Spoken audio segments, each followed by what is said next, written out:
The British government has moved to close down a loophole that's been very lucrative to lots of Irish people over the years, whereby people who might have worked in the UK at some point have been able to continue paying into the UK state pension scheme, buying what are called voluntary national insurance, making voluntary national insurance contributions. And not only that, but doing it at a really discounted rate. So if you have worked in the UK, you no longer work in the UK, no longer live in the UK, but you've been continuing to pay into that pot, you've been able to pay in at the moment at £182, about €210 per year, to buy the rights eventually to a UK state pension.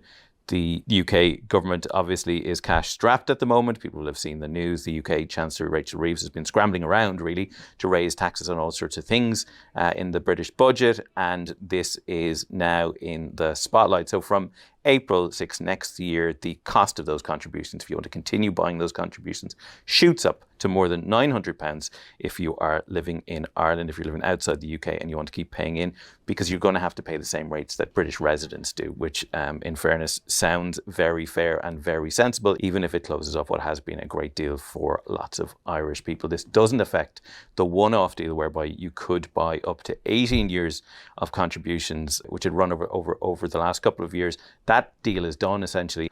They're closing the door now after the horse has bolted to some extent. But for people who have worked there and don't have the 35 years of contributions that you need for the full UK state pension, it does impact that into the future. For more on this, you'll find it all at the Irish Independent online and Indo Money.